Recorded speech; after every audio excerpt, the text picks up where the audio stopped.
बच्चों, नमस्ते।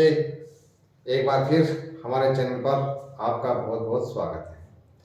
हम लगातार हिंदी की कविताओं पर बात कर रहे थे।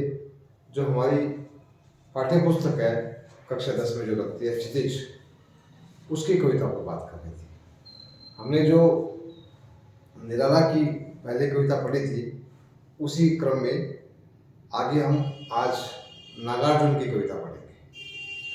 तो नागार्जुन निराला की बाद की धारा के कवि हैं और इनकी जो कविता है, इनकी कविता लोक की कविता है। आज भी लोग, मिथिला के लोग चौपाल में बैठकर इनकी कविता सुनते हैं। अकाल और उसके बाद इनकी बहुत चर्चित कविता है। कई दिनों तक कानी कुतिया सोई, उसके बाद कई दिनों तक चक्की रही उदास, इस प्रकार की भाव शैली की इनकी एक कविता है, वो चर्चित कविता है। कई दिनों तक चूल्हा रोया चक्की रही उदास, कई दिनों तक कानी कुतिया सोई उसके पास। अब हमारा जो पाठ्यक्रम है उसमें इनकी कविता लगती है यह दंतुरित मुस्कान। तो थोड़ा सा हम पहले इनका परिचय कर लेते हैं। अब आपके स्तर की मोटी मोटी बातें जो आमतौर पर परीक्षा में पूछी जाती है उन पर हम बात करेंगे। तो पहले तो ये नागार्जुन, इनका मूल नाम था वैद्यनाथ मिश्र। जहाँ के विद्यापति थे वहीं के आसपास के रहने वाले ये विद्यानाथ मिश्र थे। मैथिली भाषा इनकी मूल भाषा थी। इनका जन्म 1911 और देहांत 1998 में हुआ और ये 1936 में श्रीलंका गए थे और वहाँ इन्हें बौद्ध धर्म ने बहुत प्रभावित किया और उसके बाद ये बौद्ध धर्म में दीक्षित हो गए। तो इनकी जो भाषा है वो 3 भाषाओं पर इनकी बहुत अच्छी पकड़ थी, क्योंकि शुरुआत में संस्कृत पाठशाला में पढ़े थे और हिंदी में लेखन करते थे, मैथिली में लेखन करते थे और बांग्ला भी इनको आती थी। तो इन सभी भाषाओं में इनकी कलम चली। मैथिली में जो लिखते थे वो यात्री नाम से लिखते थे और जो मैथिली साहित्य है उसमें इनकी रचनाएं यात्री के नाम से बहुत चर्चित रचनाएं हैं। ये गद्य और पद्य दोनों में लेखन करते थे।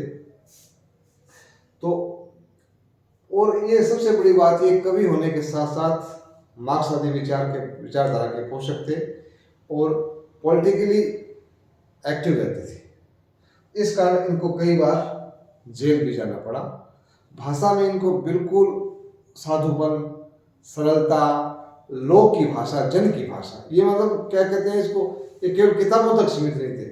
ये एक ऐसे कवि थे जो साहित्य और लोक दोनों समाज में, मतलब एक केवल पढ़े लिखे लोग नहीं, जो अनपढ़ लोग हैं जिनको लिखना पढ़ना नहीं आता, उनके मन में भी ये कवि अपनी कविता को लेकर के बहुत सम्मान प्राप्त कर चुके थे।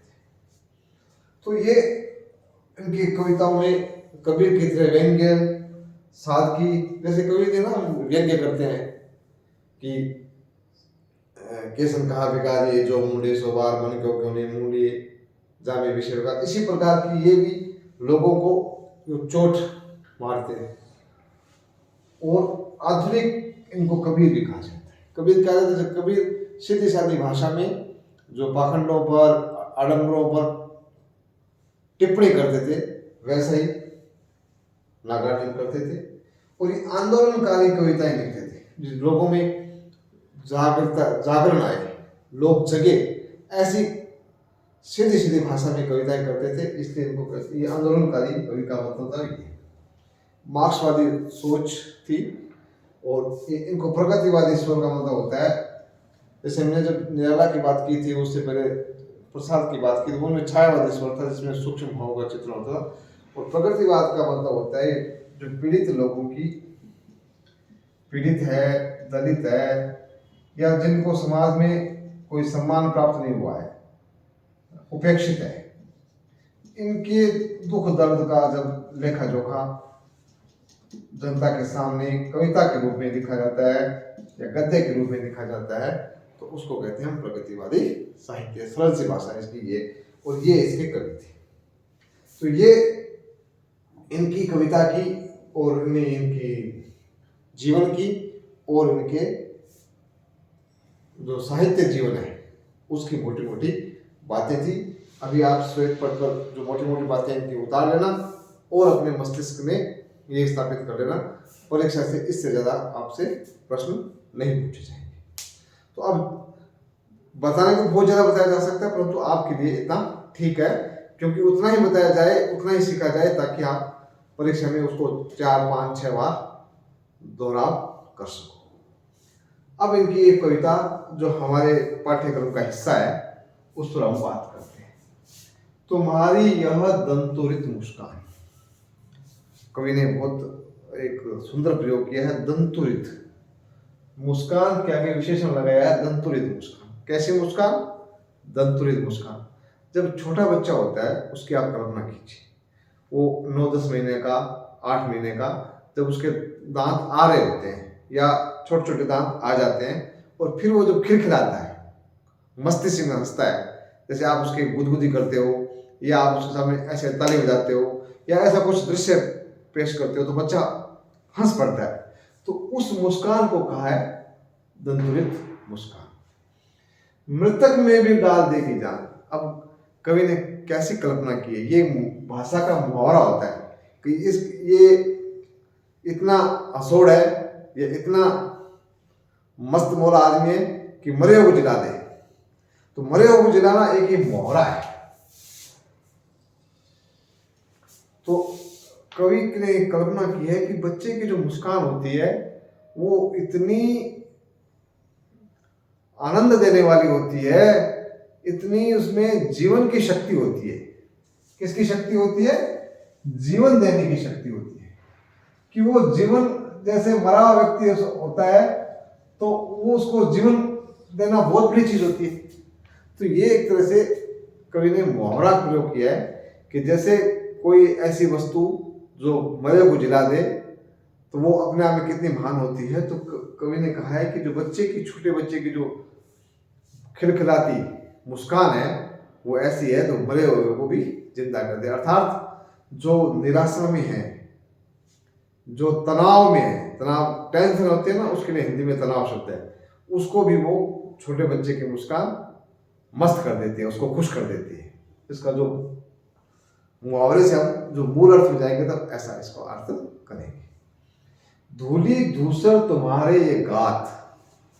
धूली धूसर, बच्चा क्या है, मिट्टी में खेलना बहुत पसंद करता है। बच्चे को आप मिट्टी से खेलना रोकोगे, बच्चा फिर घूम के वहां मिट्टी में जाएगा, तो वो मिट्टी अपने हाथ में लगा लेगा, पैर में लगा लेगा, मुंह में लगा लेगा, थोड़ा बहुत मिट्टी खा भी लेगा मस्ती में। हम सब ने मिट्टी खाई है कभी बचपन में। तो वो धूली धूसर, तो उसे धूल से वो पूरा शरीर उसका सन जाता है, तो उसको कहते हैं मिट्टी से सना हुआ। मिट्टी से सना हुआ, सना हुआ उसको मतलब उसमें मिट्टी मिट्टी लगी हुई। गात कहते हैं बॉडी को, शरीर। जो तुम्हारा ये, कवि उसको संबोधित कर रहा है बच्चे को, तुम्हारा ये जो धूल से सना हुआ, मिट्टी से सना हुआ शरीर है, वो ऐसा लगता है कि छोड़कर तालाब मेरी झोपड़ी में खिल रहे जलजात। कि मेरी झोपड़ी में, मेरी झोपड़ी में तुम बैठे हो, मैं तुमसे बात कर रहा हूँ, और तुम्हारा जो ये धूल से भरा हुआ शरीर है वो ऐसा लगता है कि मेरे से मेरे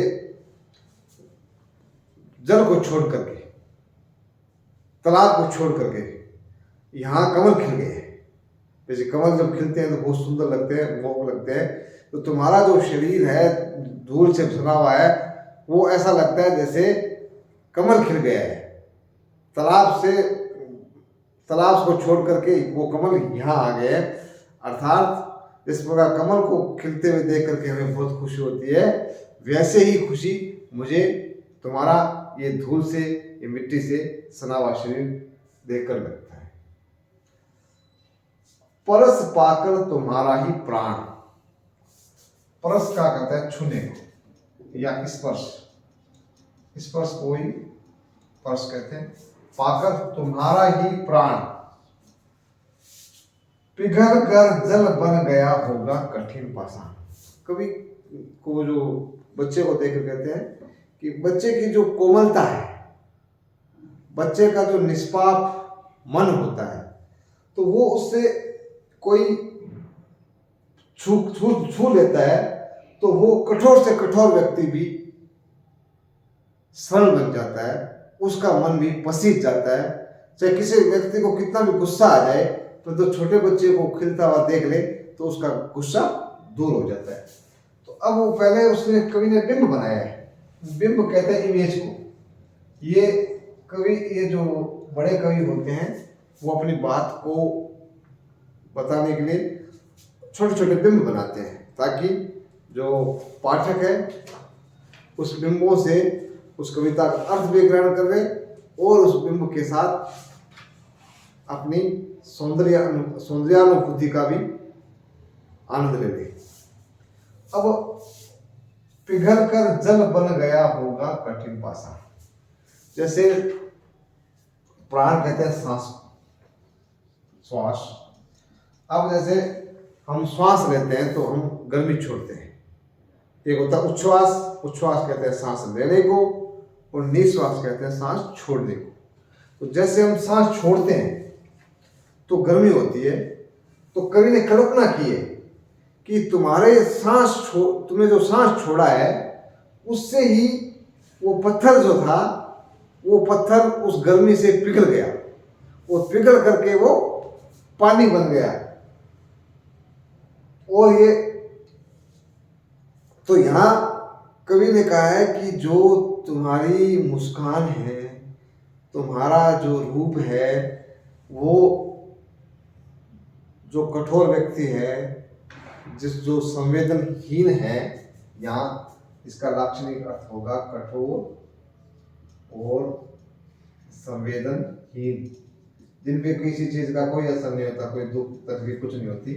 तो तुम ऐसे व्यक्ति हो, और तुम बच्चे को संबोधित करते हुए कहते हैं कि तुम्हारी मुस्कान, तुम्हारा धूली दूसरा शरीर, और ऐसा लगता है कि तुम्हारी सांसों की गर्मी से ही वो पत्थर पिघल करके पानी बन गया। अर्थात तुम्हारे ही बातों से, तुम्हारे ही शरीर से, तुम्हारे ही रूप से ये कठोर से कठोर व्यक्ति भी पिघल कर उसका मन मोम जैसा हो जाता है। तो यहाँ कहने से कठोर से कठोर व्यक्ति भी सरल और विनम्र बन जाता है। बांस छू गया तुमसे कि झरने लग पड़े शेफाली के फूल। अब वो शेफाली के फूल बहुत कोमल होते हैं, वो लगता है कि तुम्हारे छुअन से तुमने छुए और वो शेफाली के फूल झड़ने लगे। अर्थात तुम्हारी कोमलता है, वो कोमलता ही छूकर शेफाली के फूलों के रूप में सामने आ रही है। मतलब उसकी जो बच्चे की जो कोमलता है उसकी तुलना शेफाली के फूलों से की गई है। बांस था कि बबूल। अब वो जो चाहे वो बांस था या बबूल, बांस भी वो कंटीला होता है और बबूल भी कंटीला होता है। यहाँ जो निर्मम कह दो या निर्दयी कह दो, निर्मम, निर्दयी और कठोर दिल वाले लोग भी सरल, विनम्र और मोम जैसे मुलायम बन जाते हैं। किसके कारण? तुम्हारी छवि के कारण, तुम्हारे रूप के कारण। तो यहाँ कवि ने ये बांस और बबूल है, ये प्रतीक के रूप में क्या लिया है, सिंबल के रूप में। सिंबल किसके हैं? जो कठोर व्यक्ति, निर्दयी व्यक्ति या निर्मम व्यक्ति के लिए प्रयोग किया जाता है, और कि वो तुम्हारी छवि की ताकत है, कि उस ताकत से बांस बबूल भी शेफाली का फूल बन जाते हैं। मतलब जो कठोर निर्दयी लोग भी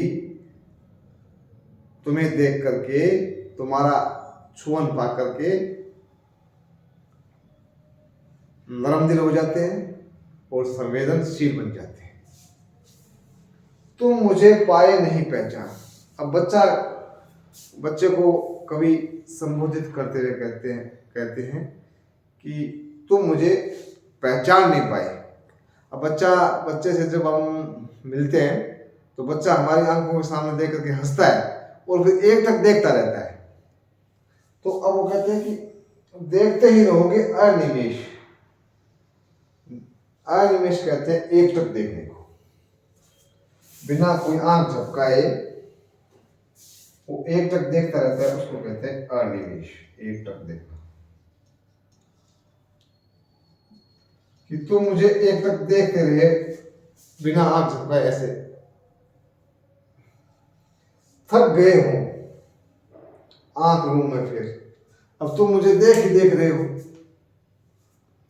अब मैं क्या करूं, आंख तुम फेर नहीं रहे हो। इससे अच्छा है कि मैं खुद ही आंख अपने हटा लेता हूं आपसे, ताकि तुम थोड़ा आराम कर सको। बच्चे की आदत होती है जिस चीज को देखने लगता है वो देखता ही रहता है, क्योंकि उसको लोक की मर्यादा का तो कोई ज्ञान होता नहीं है। उसको जो ठीक लगता है वो करता है। तो उसको अगर कोई चीज अच्छी लगती है, वो किसी को नए को देखता है, अपरिचित को देखता है, तो वो देखता ही रहता है। तो यहाँ ये कविता थोड़ी और आगे है, बाद में हम इस कविता को और पढ़ेंगे। एक बार हम इस कविता को जो मूल बात जो कहना चाहता है कवि, उस पर आते हैं।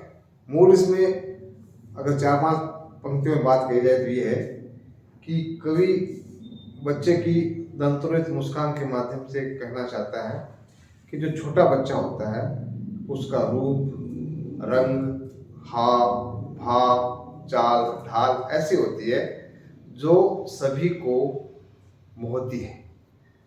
चाहे व्यक्ति कितना ही निर्दयी, निर्मम, कठोर दिल वाला हो, वह भी इस ऐसे बच्चों को देख करके पसीज जाता है और वह भी संवेदनशील बन जाता है। तो हमें वो जो 9-10 महीने के बच्चे की जो मुस्कान है वो हमें अपने साथ हमेशा रखनी चाहिए। जब भी हम कभी तनाव के क्षण में आते हैं, कभी हम दुख में आते हैं, कभी हम निराशा में आते हैं, तब वो छवि अगर हमारे सामने उपस्थित हो जाती है तो हम सब कुछ छोड़ करके जो दुनिया में जो तकलीफ है, निराशा है, नकारात्मकता है, उसको भूल जाते हैं और एक उमंग, उत्साह और मस्ती के माहौल में जीने लगते हैं। तो कवि यही कहना चाहता है कि हमें उस बच्चे की मुस्कान को जिंदा रखना है, ताकि हम भी निराशा से, डर से, खौफ से और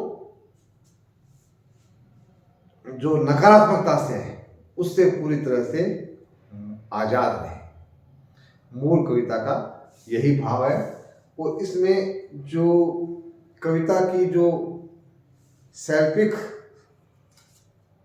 सुष्ठुता है या शैल्पिक सौष्ठव है, उसकी शिल्प की सुंदरता है, वो ये है कि एक तो कवि ने यह मुहावरे का प्रयोग किया है, फिर ये कवि ने इसमें भी यहाँ जो बिंब बनाए हैं, जैसे ये शरीर कैसे लग रहा है, जैसे झोंपड़ी में कमल खिल गए, ये पानी कैसा लग रहा है, जैसे जो पाषाण पत्थर कहते हैं, जो पत्थर है वो पिघल करके पानी बने, अर्थात जो कठोर दिल वाले व्यक्ति हैं वो भी नरम दिल बन जाते हैं तुम्हारा सानिध्य पाकर, तुम्हारा साथ पाकर। छू गया तुमसे कि जलने लगे पड़े शेफाली के फूल। यहाँ भी एक बिंब बनाया है कि जो अगर तुमने चाहे बांस को छू लिया, चाहे बबूल को छू लिया, फिर भी वो शेफाली का एक फूल की तरह झड़ने लगते हैं, बहुत कोमल कोमल रूप से प्रकट होते हैं। तो यहाँ 3 बिंब उन्होंने साफ साफ बनाए, 1 2 3 4 बिंब बने। तो ये बिंब कहते हैं इमेज को, जो हम बात करना चाहते हैं, कोई एक अर्थ देना चाहते हैं, उस अर्थ के लिए एक कोई दृश्य बनाते हैं, उस छोटा सा दृश्य बनाते हैं, उस दृश्य को, इमेज को बिंब कहते हैं। तो यहाँ अगर इस कविता की शिल्प की विशेषता कहेंगे तो ये बिंब विधान है। इसमें बिंब को ही इंग्लिश में इमेज कहते हैं। फोटो खींचते हैं ना, तो फोटो में उसके आसपास का एक चित्र बनता है।